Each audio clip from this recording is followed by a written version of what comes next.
Eu agradeço a Deus por mais uma vez poder estar participando desse trabalho aqui na igreja, e hoje um trabalho com cunho e viés estritamente apologético. 23º simpósio, que tem como tema a igreja e os desafios do ensino cristão na pós-modernidade. E a mim foi conferido o tema, a palavra e os desafios de um mundo pós-moderno, fundamentado na epístola do apóstolo Paulo, na segunda epístola a Timóteo. Eu já quero, sem perda de tempo, estar lendo com vocês 2 Timóteo, capítulo 4, versículos 1 ao 5.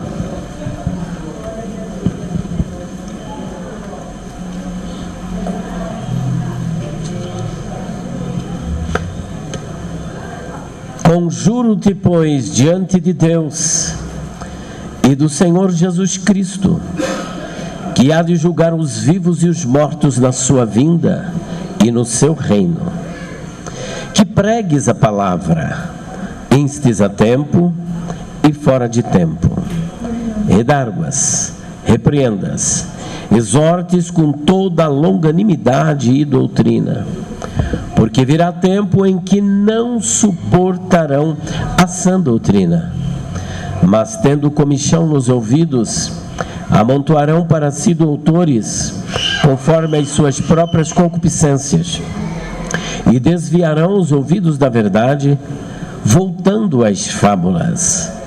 Mas tu, sê sóbrio em tudo, sofre as aflições, faze a obra de um evangelista, aleluia, cumpre o teu ministério. Pai Santo, mais uma vez, queremos te agradecer e te louvar, Pai querido, pela tua graça, pelo teu favor, pela tua bondade e misericórdia. Eu te louvo porque o Senhor é bom e a sua benignidade dura para sempre.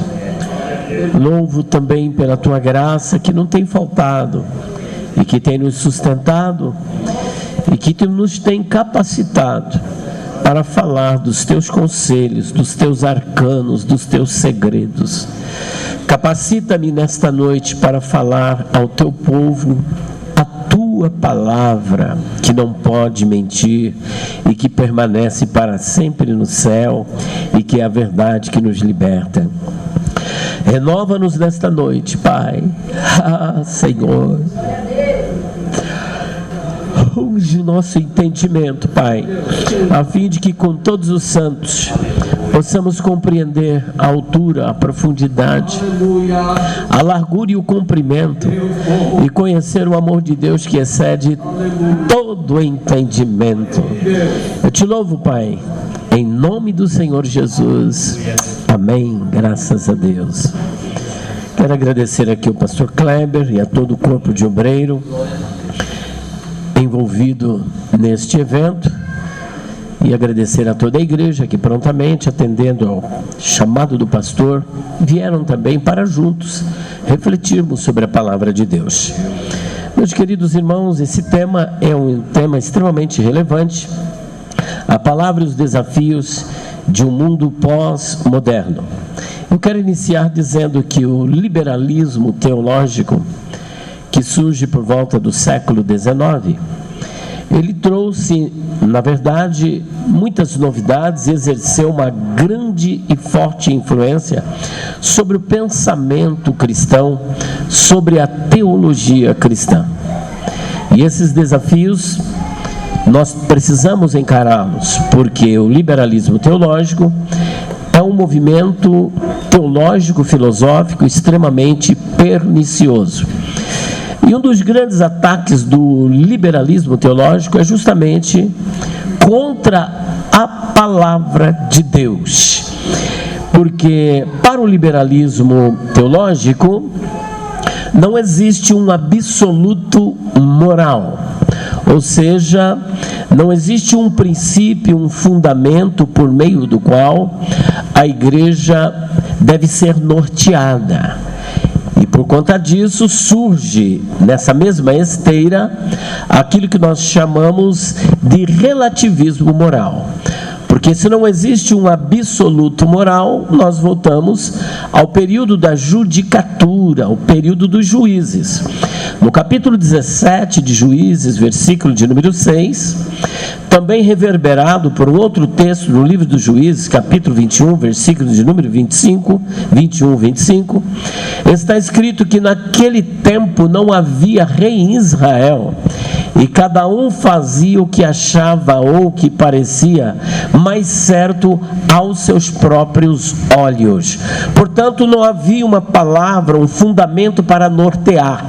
E as pessoas viviam de acordo com a sua própria visão e com a sua própria interpretação. Mas como se isso não bastasse, no período da judicatura, nós temos a reverberação desta mesma verdade desassociada da verdade da palavra de Deus, também sendo enunciada no período profético, no período de Yeshayahu Hanavi, ou seja, do profeta Isaías, quando no capítulo 5 ele adverte, capítulo 5, versículo 20, se for possível também pode projetar na tela, porque ele deixa explicitado esta mesma corrente de pensamento teológica que é oriunda do liberalismo teológico, que é pregada melhor no liberalismo teológico, que a bem da verdade não é nova, mas que já era desde essa época, quando diz assim, ó, vamos ler juntos? 1, 2, 3. Ai, os que ao mal chamam bem, e ao bem mal, que fazem das trevas luz, e da luz trevas, e fazem do amargo doce, e do doce amargo. Perceba que aí é uma inversão de valores. Ai, esse ai é uma sentença. Dos que ao mal chamam e também dos que fazem das trevas e das luz trevas, e fazem do amargo e do doce amargo. Então está havendo uma inversão de valores. Não há um absoluto, não há uma base, não há uma regra de fé e conduta. Mas será que isso ateve-se apenas ao período da judicatura, ao período profético? Não. O apóstolo Paulo, em Romanos capítulo 1, a partir do versículo de número 18, faz a mesma denúncia. Então percebam que há um padrão na sociedade moralmente decaída e que sempre o Senhor esteve combatendo contra estas distorções doutrinárias e que nos nossos dias continuam. E o século XIX foi, assim, um período extremamente relevante que deu uma fundamental importância para essa distorção doutrinária e que na pós-modernidade está se refletindo na nossa sociedade e em muitas denominações que abraçaram esses princípios distorcidos, desassociados da palavra de Deus. Olha lá o que está escrito em Romanos 1, versículo 18 a seguir, juntos, novamente. Porque o céu se manifesta a ira de Deus sobre toda a iniquidade e injustiça dos homens, e detém a verdade em injustiça. Olha só, que detém a verdade em... É totalmente contrário. Vamos para o versículo 19. Porquanto porque Deus se pode conhecer, se manifesta. Porque Deus lhe manifestou. Continuando. Porque as suas coisas invisíveis, desde a criação do mundo, tanto o seu eterno poder, como a sua divindade, se entende e claramente se vê pelas coisas que estão criadas, para que eles fiquem inescrutáveis. Então o problema dessa sociedade decaída não é falta de revelação. Deus sempre deixou de forma clara, óbvia e ululante, deixou explícita a sua vontade, o seu projeto, o seu plano, o seu absoluto moral, de modo tal que isso ficou tão evidente que a própria natureza denuncia tudo isso, para que eles fiquem indesculpáveis ou inexcusáveis, é o mesmo que sem desculpa. Continuando, versículo 21. Porquanto desconhecido a Deus, não glorificaram como Deus, nem deram graças, antes se reconheceram e o seu coração insensato se obscureceu. Dizendo-se sábios, pois neles também há uma inversão de valores, porque com todas estas elucubrações teológicas, filosóficas, desassociadas da verdade da palavra, eles se achavam sábios, mas a bem da verdade a Bíblia denuncia, dizendo que eles são? Continue o texto. E mudaram em semelhança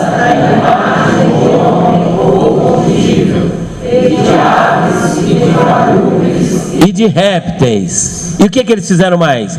Porque isso também Deus entregou as consciências dos seus corações à imundícia para transformar os seus corpos entre si. Pois mudaram a verdade de Deus em mentira e honraram e serviram mais a criatura do que o Criador, que é bendito eternamente. Amém. Mudaram a verdade em mentira. Não há absoluto moral, não há um princípio para nortear a sociedade, não há para eles uma verdade de Deus.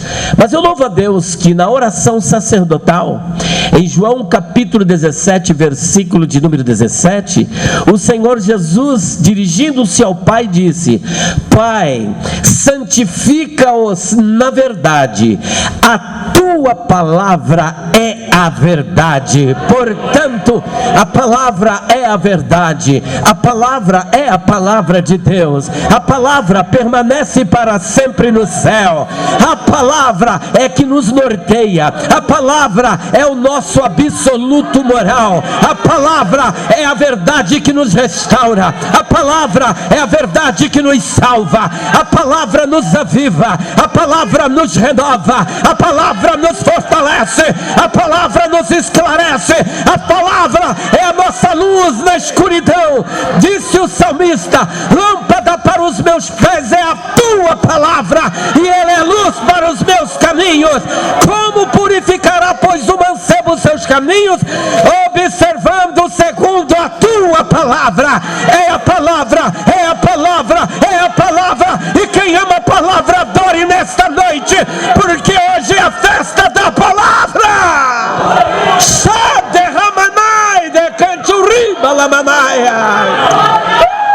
Aleluia! Para o mundo pode não existir, mas aqui existe um povo que ama a palavra, que é salvo pela palavra, que anda pela palavra, que vive na palavra, é avivado pela palavra, crê na palavra, prega a palavra, confessa a palavra e abraça a palavra. Nós vivemos na palavra. Oh, aleluia, glória ao nome do Senhor. O confronto das trevas com a luz sempre será fracassado, porque a palavra do Senhor é a espada do Espírito, é o nosso escudo, é o nosso esconderijo. O liberalismo teológico, para eles, a Bíblia não é a palavra de Deus, mas ela contém a palavra de Deus. Não é a palavra, mas contém a palavra de Deus. Eles não têm a palavra como a verdade absoluta, não têm as Escrituras como absoluto moral. Por quê? Porque eles fazem diferença entre as Escrituras e a palavra de Deus. Olha só, de certa forma eles querem querem confessar que creem na palavra de Deus. Mas a Bíblia são as Escrituras do Antigo e do Novo Testamento. E o que é que eles vão dizer acerca disso? Bom, a Bíblia, as Escrituras, foram escritas por homens. E ela não é totalmente a palavra de Deus. Ela precisa ser interpretada, precisa ser atualizada, porque nem tudo que está aqui serve para nós. Foi escrita para um povo, num período, os preceitos morais caíram em desuso. Existe a palavra de Deus dentro da Bíblia e dentro das Escrituras, e a grande ciência é descobrir onde está a palavra de Deus. Portanto, eles fazem diferença entre as Escrituras e a palavra de Deus. A palavra de Deus para eles é uma coisa e as Escrituras são outra. O Senhor Jesus disse em João 17:17: santifica-os na verdade, a tua palavra a tua palavra Jesus estava com uma grande multidão no capítulo 6 de João. Quando ele começou a falar verdades que o povo não estava acostumado a ouvir, a grande multidão de milhares de pessoas o abandonaram. A grande multidão o abandonou. Ficaram apenas os 12 apóstolos. E Jesus não afrouxou não, olhou para os 12 e disseram: vocês também não querem, como diz aqui, né, o provérbio, da linha na pipa? E aí Pedro, tomando a palavra, diz: Senhor, para quem iremos nós, se só tu tens a palavra de vida eterna? É só o Senhor que tem palavra de vida eterna. Portanto, a palavra de Deus é a palavra de vida eterna. E no que diz respeito às Escrituras, voltemos para 2 Timóteo capítulo 3, versículo de número 16 e 17. Será que existe diferença entre palavra de Deus e as Escrituras? Olha o que está escrito juntos, 1, 2, 3. Toda a Escritura é inspirada e proveitosa para ensinar, para repreender, para corrigir, para instruir em justiça, para que o homem de Deus seja perfeito e perfeitamente instruído para toda boa obra. Toda a Escritura do Antigo e do Novo Testamento é inspirada pelo Espírito Santo, é inspirada por Deus. A palavra não deve ser rejeitada. De Gênesis a Apocalipse é a palavra de Deus.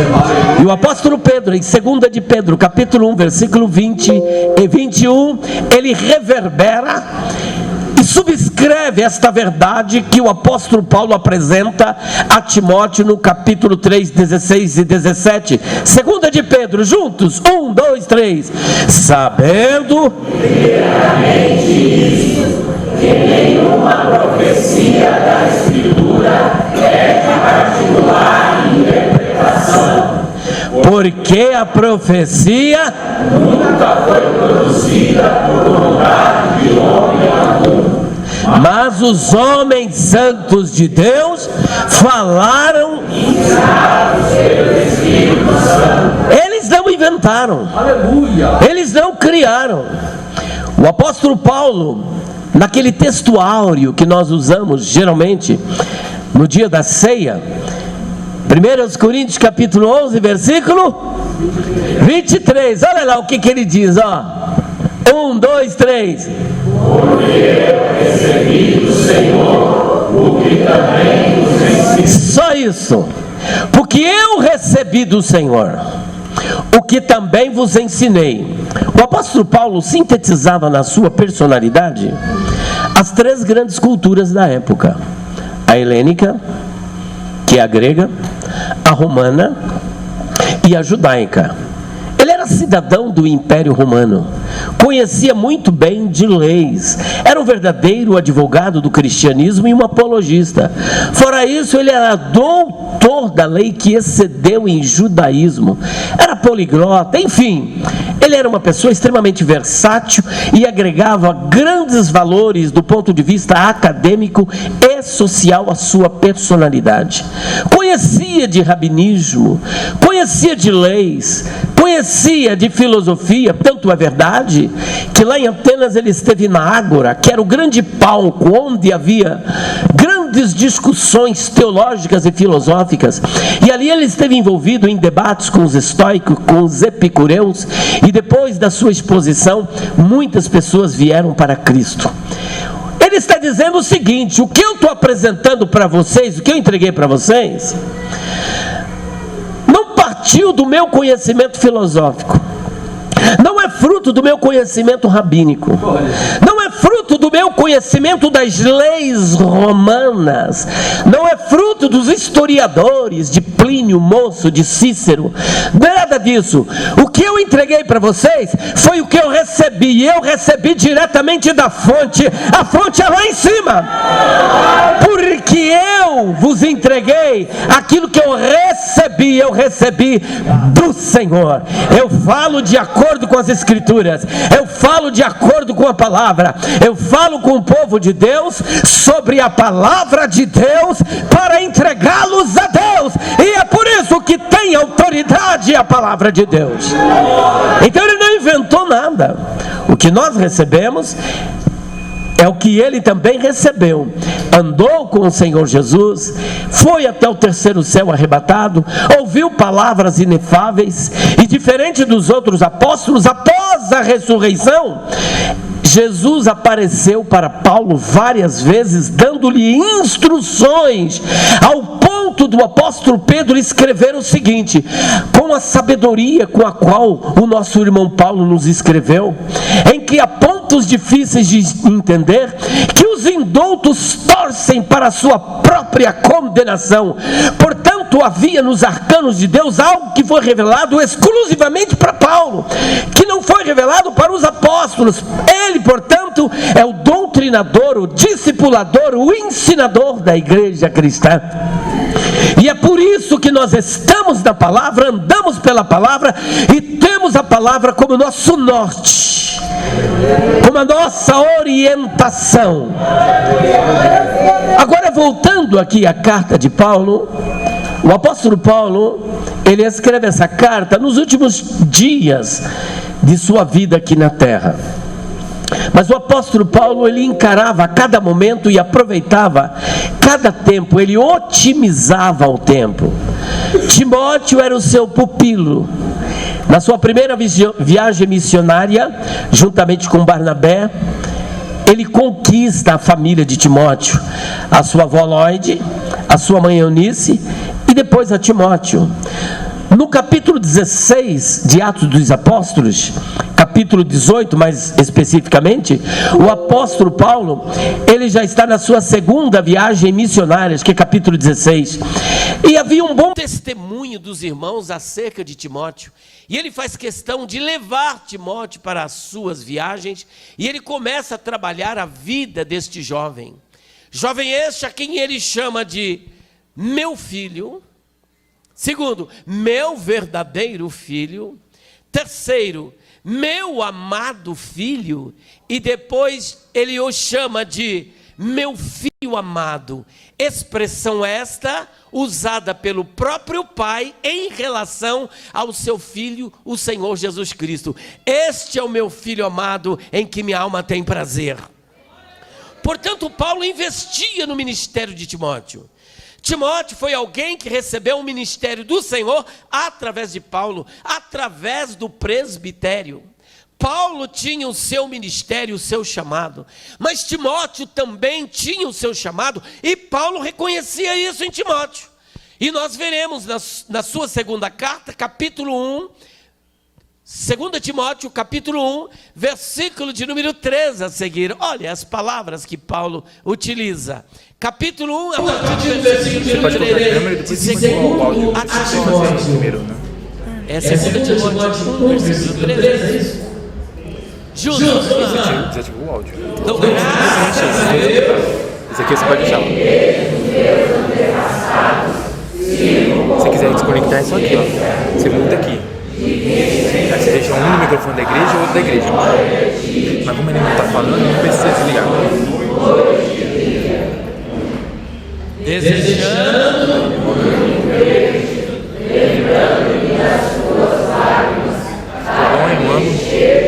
primeiro, Paulo, ele orava constantemente por Timóteo. Ele acreditava em Timóteo. Acreditava no chamado de Timóteo. Era um jovem ainda, mas foi comissionado por ele. E Paulo diz que desejava muito ver a Timóteo e lembrava das suas lágrimas, o que mostra de uma forma clara, óbvia e ululante que Timóteo não era uma pessoa endurecida pelo pecado, mas ao contrário, era uma pessoa sensível à voz do Espírito e sensível à palavra de Deus, porque o que Paulo observava no rosto de Timóteo eram lágrimas ao ouvir a palavra de Deus. Pessoa sensível. Ele para por aí? Não, prossiga, por gentileza. Creio que é o versículo de número 5, né? Juntos. Trazendo a memória.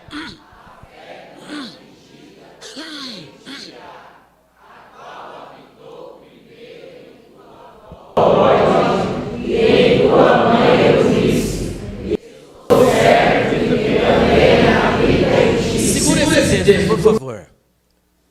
Trazendo a memória, o quê?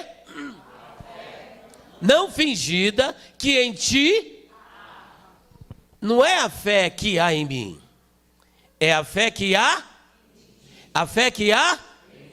Olha só, a fé não fingida. A palavra grega aí para não fingida é anipócritos. Diga anipócritos. Anipócritos significa sem hipocrisia. Você tem o alfa privativo, que é uma partícula negativa, e hipocrite, que é hipócrita, é sem hipocrisia. Na antiguidade, no Oriente Médio, havia os fabricantes de vasos de barro. E eles produziam na olaria aqueles vasos. E havia os atravessadores. O que é um atravessador? Tem o comerciante e tem o fabricante. Entre o fabricante e o comerciante tem o atravessador. É aquela pessoa que compra por um valor, entrega para o comerciante por outro valor, para ele fazer a distribuição para os seus clientes. Só que essa travessia, eles tinham que passar pelo deserto. Sol causticante, areia escaldante. E nesse trajeto, alguns vasos acabavam trincando, tinha uma trincadura.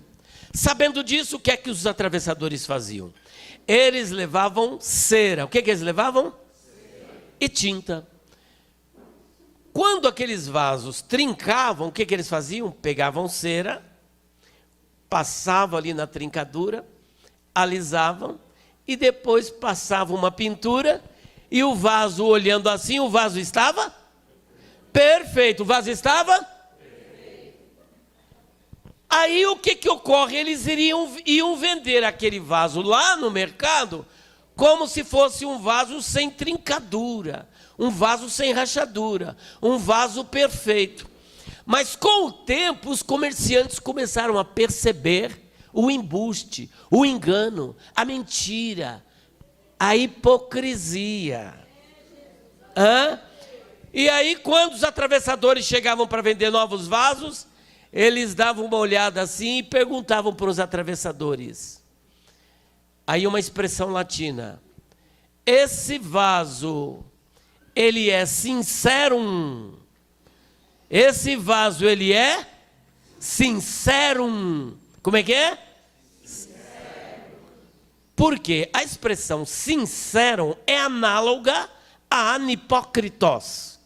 Anipócritos é sem hipocrisia, sem fingimento, sem engano, sem mentira, sem gato no saco. E o sincero vem do latim. Sim, em latim, é sem. E serum é cera. Em outras palavras, esse vaso que você está me vendendo, ele é sem cera? O vaso que você está me vendendo é sem? Daí surgiu a nossa palavra sincero.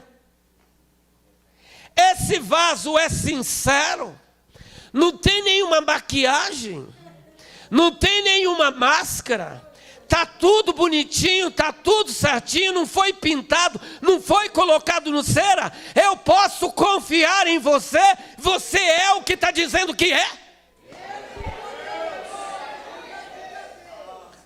Uma fé sincera, uma fé verdadeira. A palavra fé vem do grego pistis, diga pistis, que é um substantivo de verbal, ou seja, um substantivo que é proveniente de um verbo. E o verbo que forma o substantivo pistis é pistel, que é confiar, crer.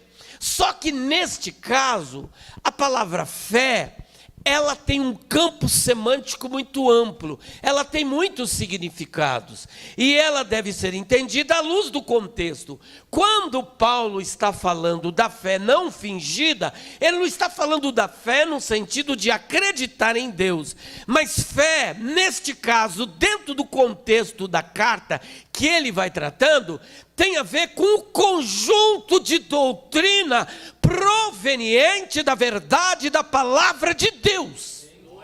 Tem a ver com a palavra. A fé não fingida é o conjunto de fé, de doutrinas, de ensinos, de princípios que ele defende. Esse princípio fundamental, esta ortodoxia, a palavra da verdade, diz Paulo, ela está em você, esta palavra está em você, sem fingimento, sem corrupção. Ela não foi corrompida, ela está em você. Onde ela está? Em ti. Ela está? Trazendo a memória. A fé não fingida aqui em ti. Que mais? A qual habitou primeiro em quem? E depois? E eu tenho certeza, eu tenho convicção que ela também habita em você. Aqui é o princípio do discipulado. Porque para que possamos encarar os desafios de um mundo pós-moderno acerca da palavra, nós temos que fazer discípulo, que faz discípulo, que faz discípulo. E o discipulado é feito pela palavra, pela verdade da palavra. A impressão que eu tenho é que primeiro Paulo ensinou essa palavra a quem? A quem? A avó Lloyd. E esta avó Lloyd, a palavra sem hipocrisia, sem fingimento, habitou nela. E ela não ficou calada.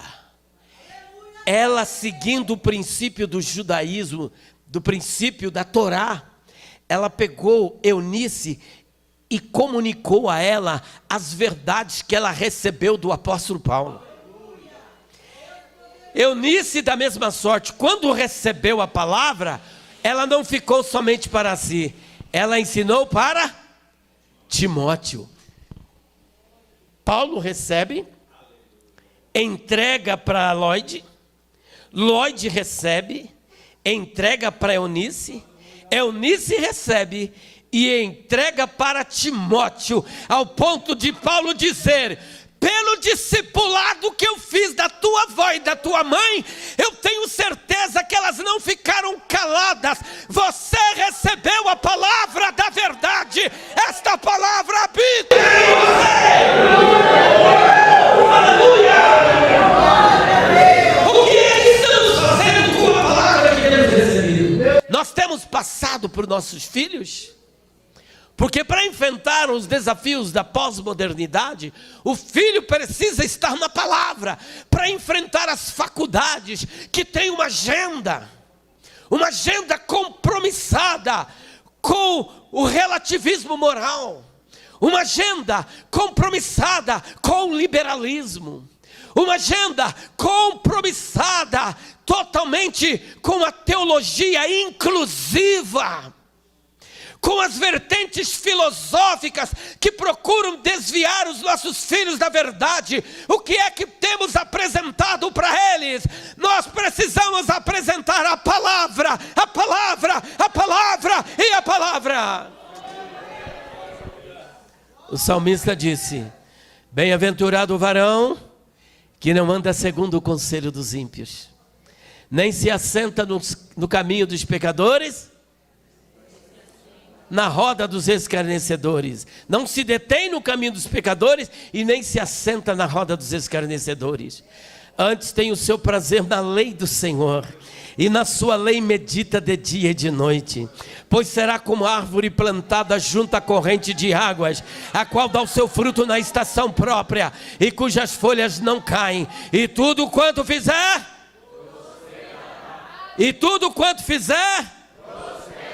porque está na palavra, vivendo na palavra, andando na palavra, ouvindo a palavra, discipulado pela palavra. É somente a palavra que nos faz vencer. O profeta Jeremias disse: acharam-se as tuas palavras, e logo as comi, e elas foram para mim o gozo e a alegria do meu coração. Como purificará, pois, o jovem o seu caminho?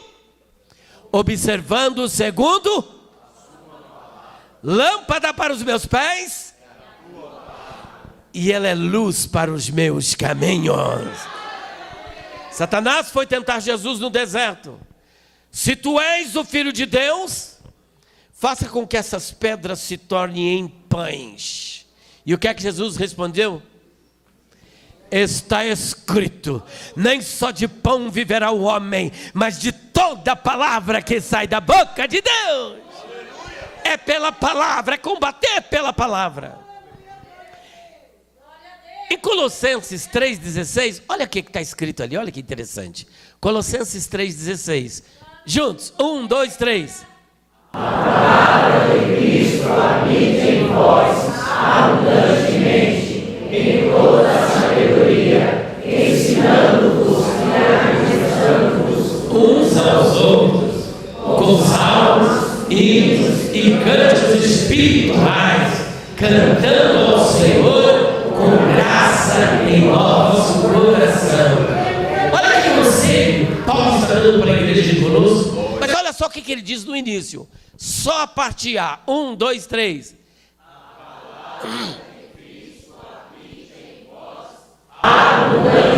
Tem outra tradução que diz ricamente, abundantemente.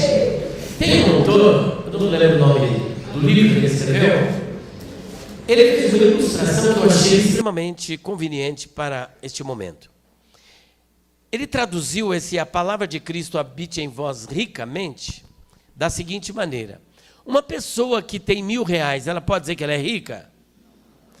E R$100.000, ela é rica? Ela é rica a partir de quanto? 1 milhão. Aí já está na faixa dos ricos. 1 milhão, 2 milhões, 3 milhões. Então ela tem que ter muito. Então quando ele diz que a palavra de Cristo habite ricamente, significa o quê? Que é um versículozinho? Não, tem que ter abundância, muitas porções da palavra no coração do seu filho e primeiro no seu coração. Que é o que Paulo diz: habitou em tua avó Lloyd, encheu o coração dela, habitou em tua mãe Eunice, e agora habita também em você. Ela habita em você. E olha o que ele diz agora: que a palavra de Cristo habite em vós ricamente, abundantemente. Aí ele fez a seguinte ilustração: quando você está lavando louça, eu falo isso que eu também já morei sozinho, gente. Serviço de casa eu faço de tudo. Ó, minha filha está aí, que não me deixa mentir.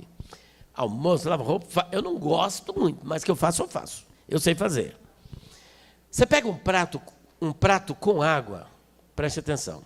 Você pega um prato e coloca água dentro. E depois você vem com aquela esponja, que é áspera de um lado e é lisinha de outro.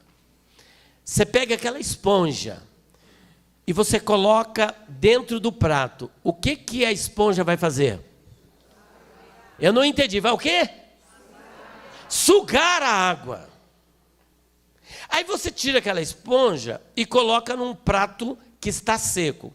Se você apertar em cima, o que vai sair? Se você apertar no canto, sai o quê? E no outro? E no outro? E no outro? E se você apertar com tudo, vai sair o quê? Isso é a palavra de Cristo habitar ricamente em você.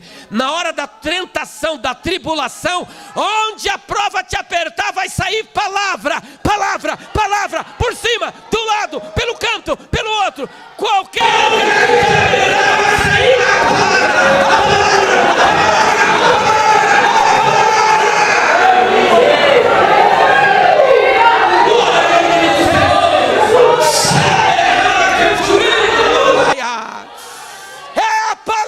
Você vive pela palavra.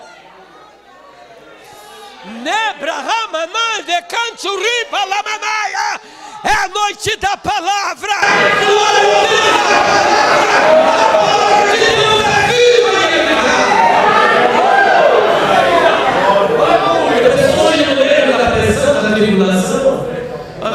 A palavra vai sair murmuração, vai sair xingamento, vai sair rancor, vai sair ódio, vai sair falta de perdão, vai sair vingança, vai sair tudo menos a palavra.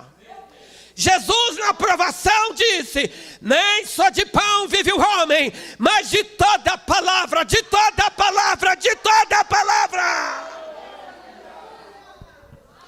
Jesus combateu a seita dos fariseus com a palavra.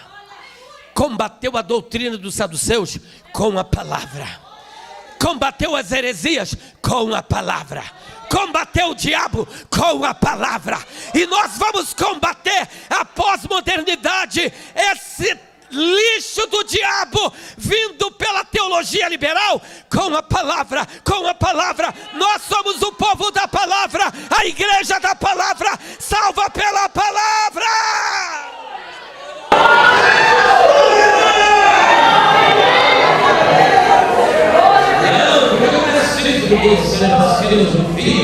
Porque eu vou combater filosofia com filosofia. Vê Paulo lá, ele está combatendo com a palavra. Vocês querem ver? Atos dos Apóstolos, capítulo 17, versículo 23. Vê como ele combateu a idolatria e as filosofias reinantes lá em Atenas, que era o berço da filosofia grega. Juntos, 1, 2, 3. O versículo anterior, por favor. Olha lá. Juntos.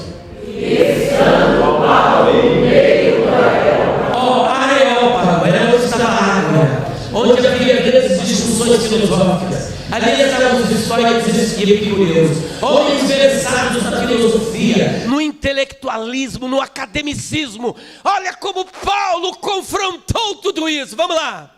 E estando Paulo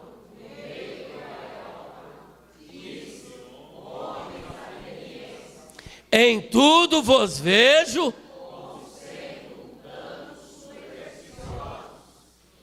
porque passando eu achei também morar que estava escrito ao Deus desconhecido, esse pois que vós honrais, não conhecendo, é o que eu vos anuncio. 24. O Deus que fez o mundo e tudo que nele há, sendo Senhor dos céus e da terra, não habita em templos feitos por mãos de homens, nem tampouco é servido por mãos de homens, como que necessitamos de alguma coisa, pois Ele mesmo é quem dá toda a vida e a respiração e todas as coisas. E de um só sangue fez toda a geração dos homens para habitar sobre toda a face da terra, determinando os tempos sagrados ordenados e os limites da sua habitação, para que buscassem ao Senhor, se porventura tapeando o pudessem achar, ainda que não está longe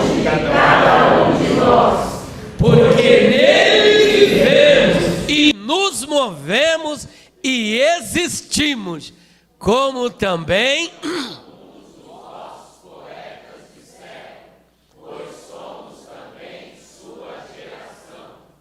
sendo nós, pois, geração de Deus,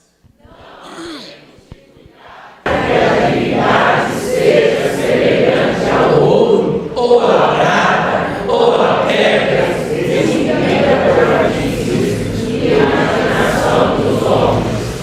mas Deus não tem em conta.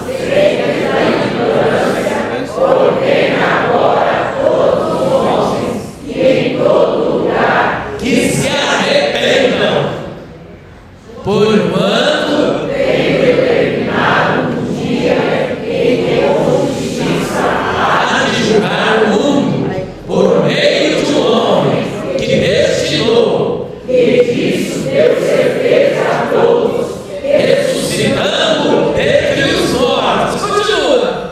E como ouviram falar, uns escarneciam e outros diziam: acerca disso te ouviremos outra vez. Mas acompanha. E assim Paulo saiu do meio deles. Todavia, creram, entre os quais foi Dionísio Areopagita, uma mulher por nome Dâmaris, e com eles outros. Não entrou na filosofia.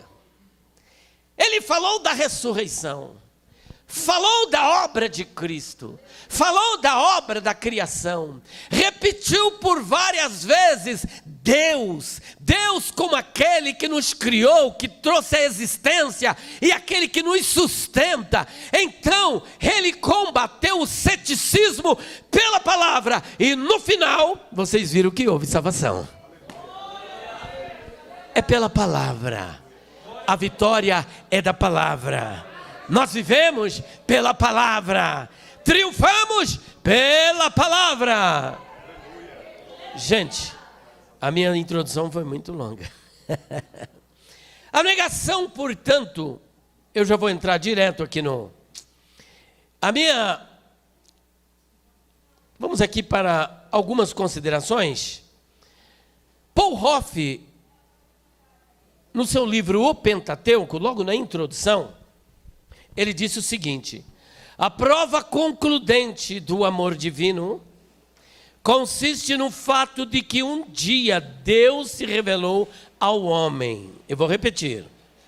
A prova concludente do amor divino consiste no fato de que um dia Deus se revelou ao homem. E essa revelação ficou registrada na Bíblia. Então a Bíblia, a palavra, é a revelação de Deus. Os céus manifestam a glória de Deus e o firmamento anuncia as obras de suas mãos.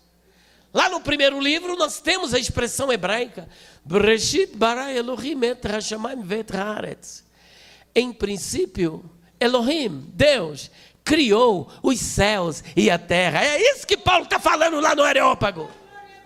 Ele criou tudo e ele sustenta tudo. Ele é o sustentador da vida, isso está na palavra. Tem um autor chamado, deixa eu ver se eu consigo lembrar o nome dele, o autor de Gênesis, se lembra, filho, um comentário, Bruce Waltke. Oh, meu Deus do céu, olha, tirou da cartola essa menina. Bruce Waltke, ele escreveu uma obra com 800 páginas. E nesta obra, ele trata de algo fundamentado na palavra, que é muito importante. Ele fala sobre o paralelismo criacional. Diga, paralelismo criacional. No que consiste isso? Consiste na ordem do capítulo 1 de Gênesis, na própria Escritura. O paralelismo criacional, ele se dá assim, olha, 1, 4, 2, 5, 3, 6. Como assim? Não entendi nada. 1, 4, 2, 5, 3, 6. O que é que Deus criou no primeiro dia? Quem se lembra? O que ele disse? Haja luz. Vaiomer Elohim Yeri or. E disse Deus, haja luz. E aí está escrito, Vayeri or. E houve luz. Disse Deus, haja luz e... Em que dia? No primeiro dia. Só que a bem da verdade, o sol, a lua e as estrelas surgiram em que dia? Quem se lembra? Opa, uma irmã salvou a lavoura aí. Como é que é, irmã? É irmão ou irmão? A irmã, fala alto, irmã. No quarto dia. Primeiro dia, haja luz. No quarto dia, sol, lua e as estrelas. 1, 2, 3.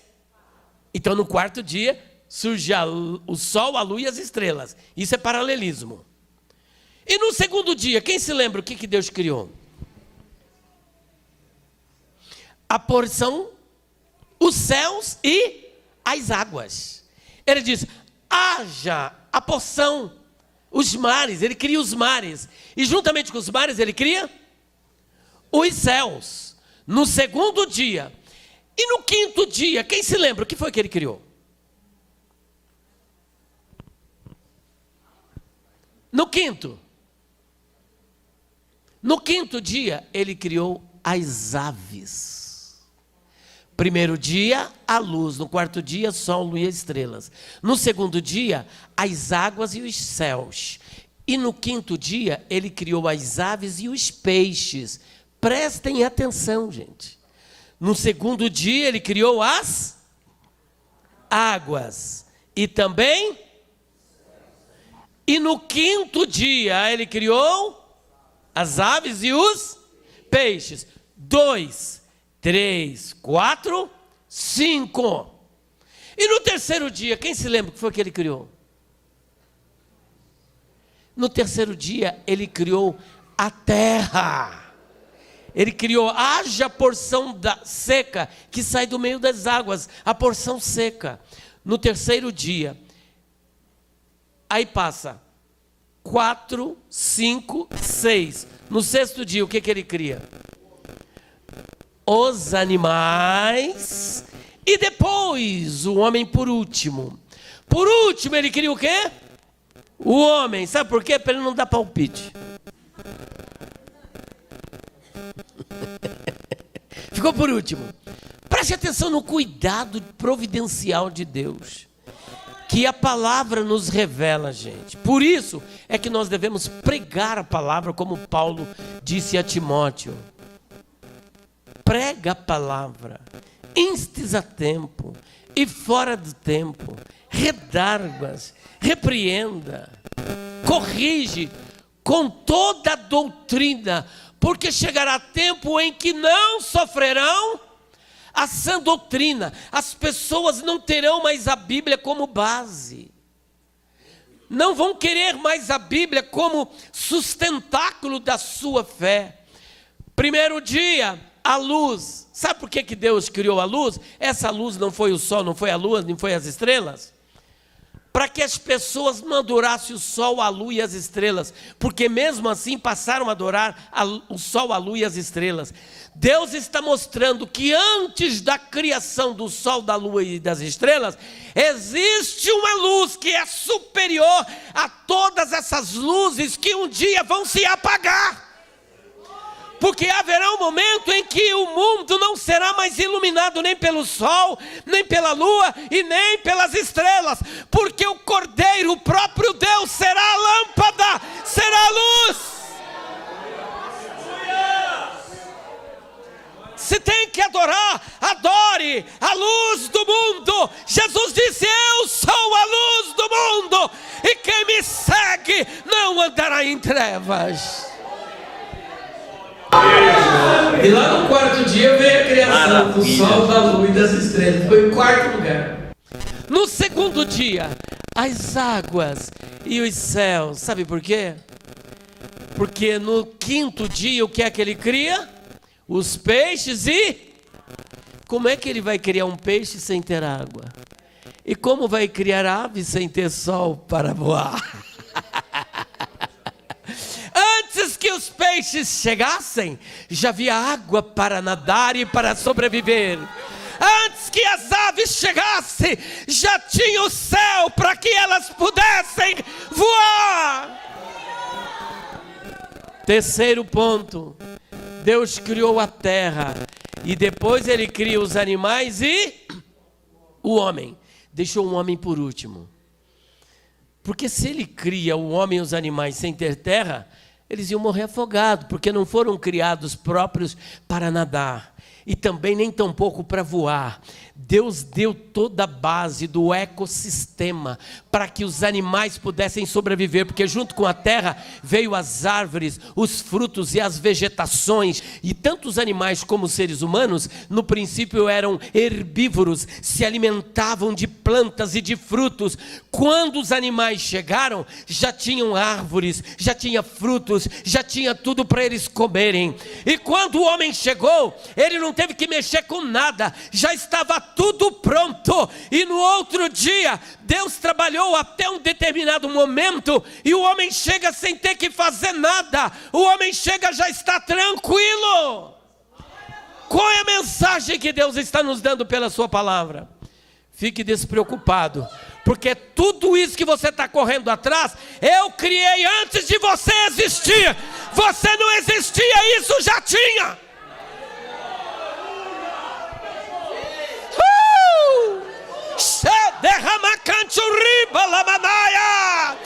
Deus da providência.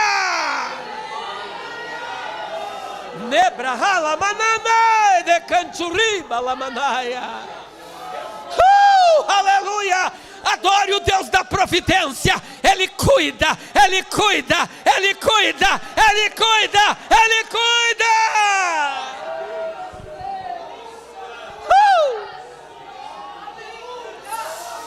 Pode adorar o nome do Senhor. O Espírito está na igreja, a presença dEle está na igreja, a glória está na casa, o poder está na casa.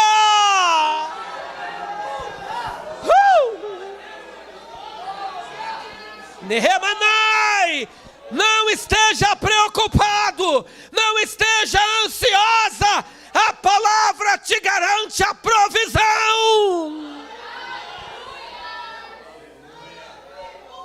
Está preocupado com o que comer e beber?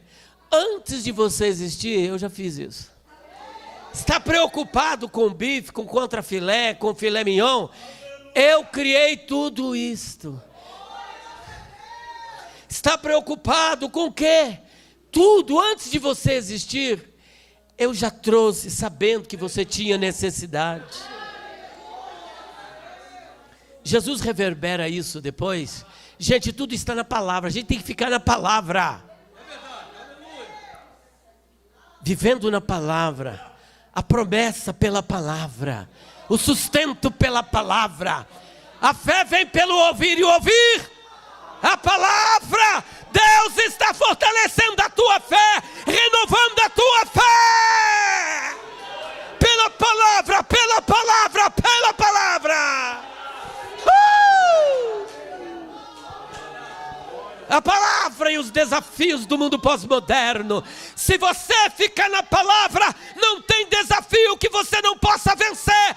Você vencerá em nome de Jesus, pelo poder da palavra. Aleluia. A glória está na casa, o poder está na casa, o poder está na palavra, na palavra. Só para fechar essa parte da provisão, da providência, o Senhor Jesus também fez uso desse mesmo recurso. Até porque foi Ele que fez tudo. Mateus capítulo 6, a partir do versículo 25, olha lá a mensagem que Ele deixa para nós. Gente, é a palavra, estou aqui só na palavra. Juntos, 1, 2, 3. Por isso... não andeis ansiosos.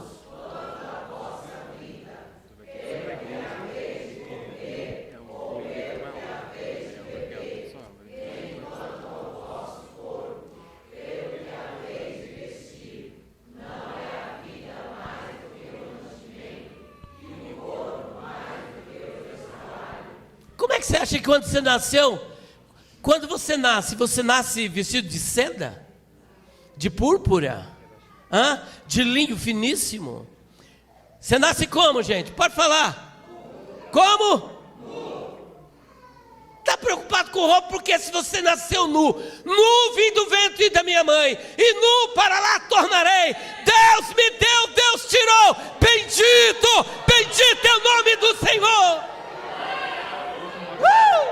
Está preocupado com o que você não vai levar?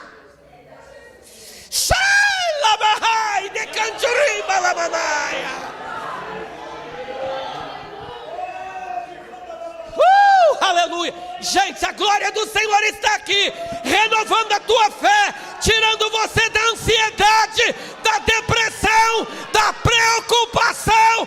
Tem cura pela palavra, tem renovo pela palavra.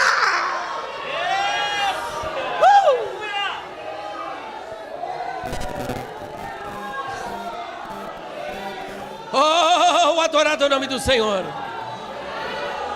Pode adorar o nome do Senhor. Pode adorar. Deixa o Espírito Santo te envolver. Deixa Deus te avivar. Avivados pela palavra. Adorar o nome do Senhor. Saia daqui renovado pela palavra, fortalecido pela palavra, crendo na palavra, sustentado pela palavra, preparado pela palavra. Você já foi num velório? Quando era criança eu ia muito. E uma coisa eu observava, estava lá no caixão, todo mundo e tal, e uns falando bem, outros que podia até falar mal, mas em respeito não falam.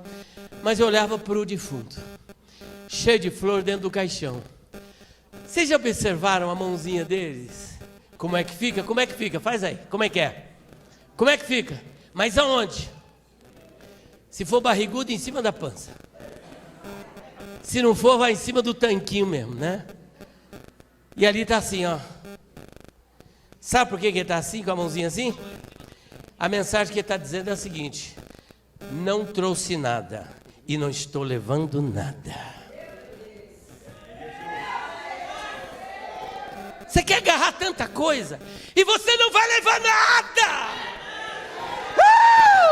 Você está se matando alguém, pisoteando, xingando, distorcendo tudo por causa das coisas dessa terra.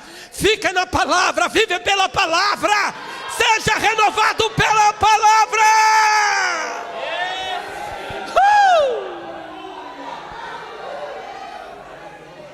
A mensagem do Senhor Jesus. Gente, tá uma unção aqui neste lugar, há um poder neste lugar, há uma glória neste lugar. Você não vai sair daqui do jeito que você entrou. Você vai sair daqui cavalgando sobre as alturas da terra. Você vai sair em triunfo, revestido da palavra, renovado pela palavra, avivado pela palavra, cheio do poder da palavra. Aleluia!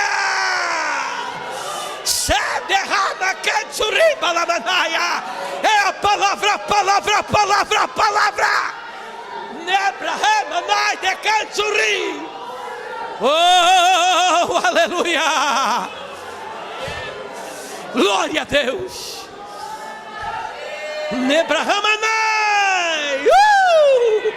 Aproveita que é noite de renovo, é noite de avivamento, é noite de unção, é noite de renovação, é a noite da palavra. Saia daqui impactado pela palavra, cheio do poder da palavra. Vamos ler agora. Jesus amado, Deus eterno e santo, aleluia. Nebrahamanai. Adore, adore, adore, adore, adore. Adore o nome do Senhor. Adore aquele que vive para sempre. É a palavra, a palavra, a palavra, a palavra. É o Deus da palavra, adorado seja Deus. Deus está te renovando. Avivamento. Deus te avivando pela palavra. Glória a Deus. Glória a Deus. Vamos ler. 1, 2, 3. Olhai, nem cegam, nem ajuntam.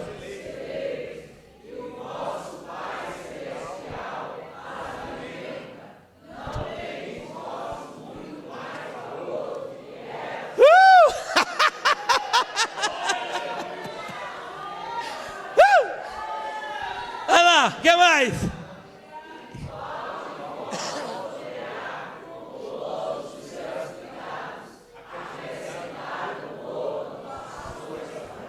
Hã? Por que andais?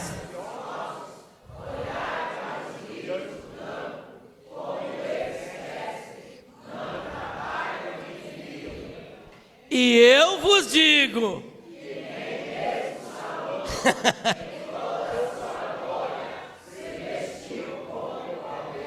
Era o homem mais rico do mundo. Tinha ouro, tinha prata, tinha joias, tinha tudo. Mas nem Salomão se vestiu como o lírio do campo. Continua. Pois se Deus assim veste,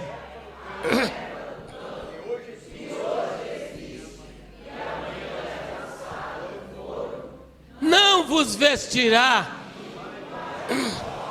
homens de pequena fé. Mas hoje a tua fé está sendo aumentada pela palavra. A palavra está renovando a tua fé. Continuemos. Não andeis, pois, dizendo que comeremos, ou que beberemos, ou com que nos vestiremos. Portanto, os gentios procuram, de certo,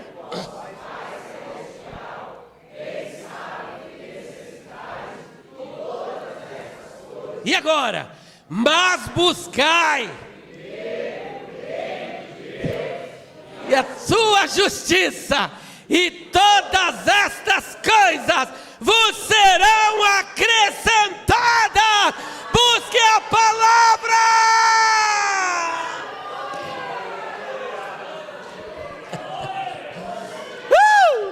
É a festa da palavra, é a unção pela palavra, é o poder pela palavra, é o renovo pela palavra.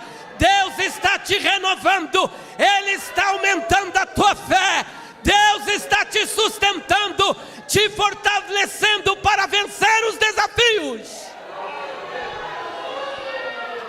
Contra o povo da palavra não tem pós-modernidade. Não tem desafio que não possa ser vencido.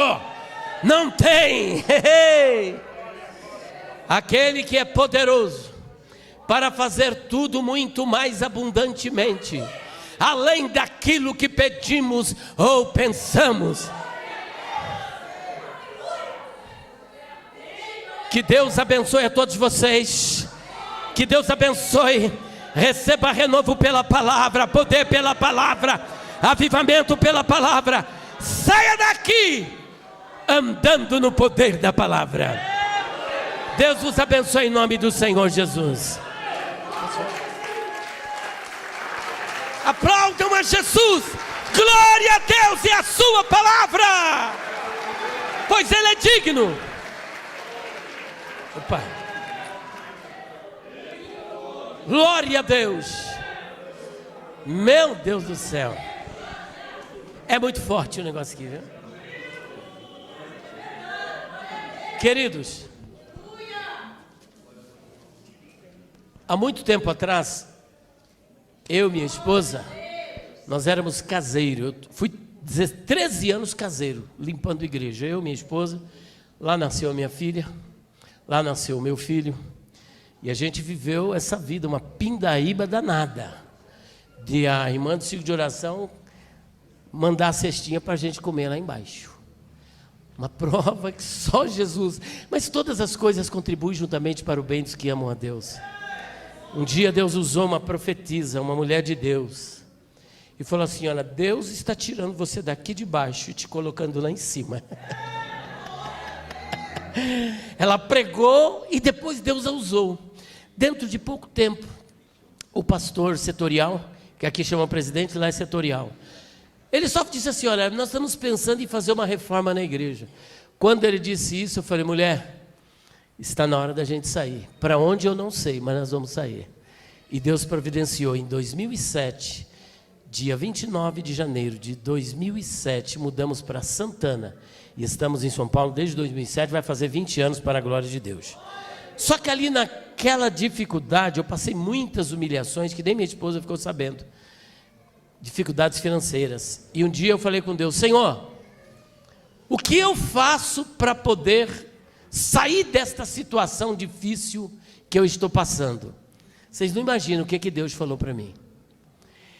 Deus falou assim para mim: olha, tira o que está dentro da tua cabeça e bota num papel.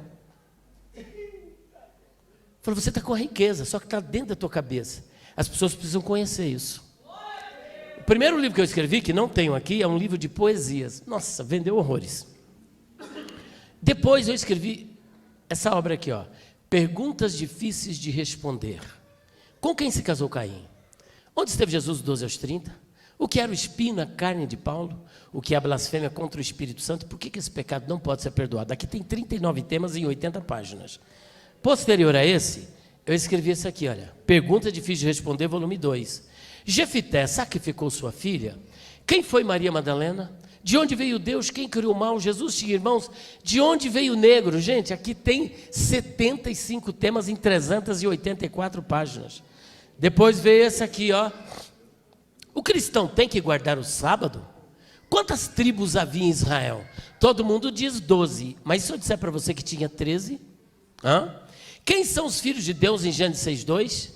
O que a mulher de Jó disse para ele? Amaldiçoa Deus e morre ou abençoa Deus e morre? O que vocês dizem?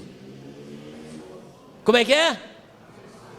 Amaldiçoa. Em hebraico está assim, olha, Vatomer lo, estou a derramar razik betuma terra barech Elohim vamut. É isso que vocês entenderam, e o resto eu explico aqui no livro. Acho que eles não estão acreditando que eu explico, né? Gente, aqui tem 59 temas em 320 páginas. Ó, tem mais este aqui, ó. Os pregadores dizem, mas a Bíblia não diz. A Bíblia não diz que Noé amaldiçoou seu filho Ham, o cão. A Bíblia não diz que Saulo teve seu nome mudado para Paulo. A Bíblia não diz que o pastor tinha 100 ovelhas, uma se perdeu e as 99 ele deixou no aprisco para buscar a perdida. Não está isso na Bíblia. As 99, mas aqui na Bíblia não está escrito não. A gente canta, a gente fala, mas não está na Bíblia isso, que ele deixou as 99 no aprisco. Aqui tem 82 coisas que os pregadores dizem, mas a Bíblia não diz. Esse aqui é sobre escatologia. Nós temos aqui 100 questões escatológicas. E aqui eu vou dizer por que eu não sou pós-tribulacionista. É polêmico esse negócio, viu?